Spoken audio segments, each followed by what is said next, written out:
kita nasab sama nasab. Kasihan saya. Kasihan sama siapa? Kasihan sama Bani Ba'alawi.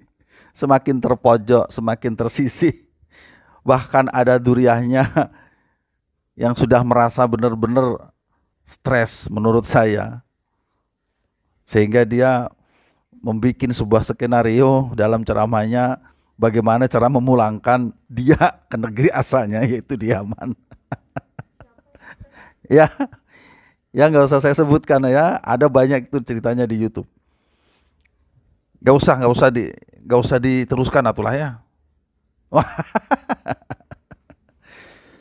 Kalau Akang maksa, maka saya kasih tahu, sebetulnya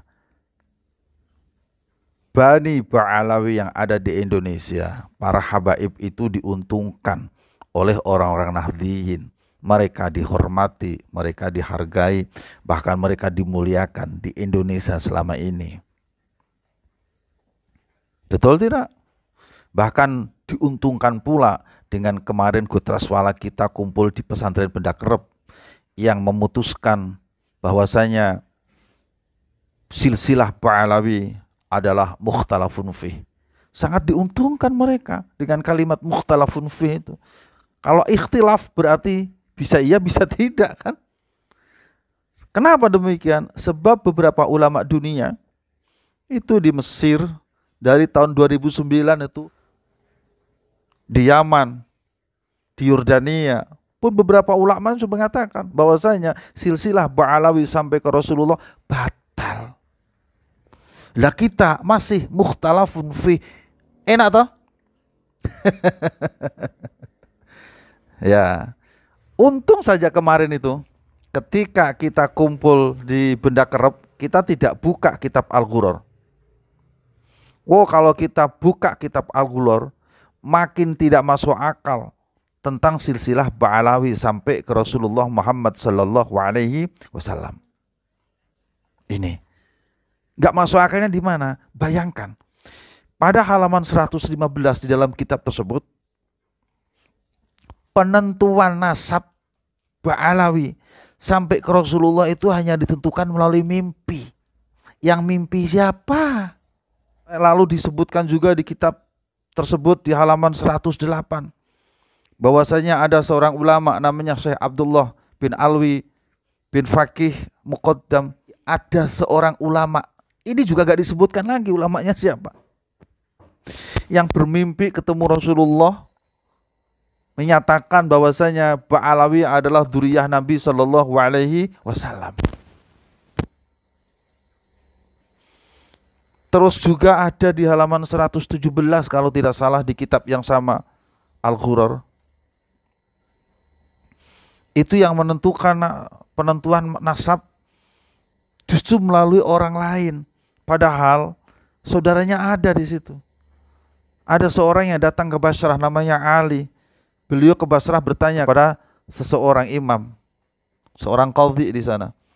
Padahal di Basrah itu mestinya dia punya saudara namanya Muhammad dan Husain. Karena Ali, Muhammad dan Husain itu tiga-tiganya adalah putra dari Ahmad. Ahmad itu adalah keluarga dari Basrah. Mereka tinggal di Basrah. Jadi kalau seandainya Ali datang ke Basrah, itu mestinya dia menemui Muhammad, menemui Husain. Dan itu terjadi pada abad ke-6. Menurut saya abad ke-6 itu dzurriyyah Nabi yang ada di situ mestinya sudah banyak. Kenapa tidak menemukan satu pun dari saudaranya? Bahkan nanyanya kepada seorang imam yang itu orang lain, bukan dari dzurriyyah Nabi atau bukan dari dzurriyyah mereka. Jadi sesuatu yang menurut saya mestinya tidak ada diadakan di kitab Al-Ghuror itu. Dan sampean Kang boleh baca nanti kitab ini, itu yang menulisnya justru dari Bani Ba'alawi sendiri. Siapa yang menulisnya? Itu adalah Muhammad Ali bin Al-Wikhid yang wafat tahun 960 Hijriah. Ditulis oleh keluarganya sendiri, mengaku sebagai dzurriyyah Nabi sendiri, tapi cerita dalam kitabnya tidak ada satupun yang bisa diterima oleh akal sehat. Bisa difahami? Alhamdulillah. Jadi sekarang apa masalahnya sampai protes, sampai tidak terima, sampai menyalah-nyalahkan. Masalahnya di mana? Kita, sekali lagi, kita masih punya rasa. Di tempat-tempat yang lain mah sudah dibatalkan. Allahumma shalli wa sallim wa barik alaihi. Ada lagi yang mau ditanyakan? Kalau bisa pertanyaannya yang lain ya. Kasihan mereka. Kasihannya di mana? Mereka sudah kadung mengatakan ada yang begal nasab. Jika dilihat dari beberapa kitab yang kami kaji bersama, itu yang begal nasab siapa? Bisa jadi pihak orang yang mengatakan begal nasab itu yang membegal nasabnya sendiri. Sekarang kan tinggal bertanya, bagaimana nasibnya yang nasabnya terbegal? Masya Allah. Kebayang tidak?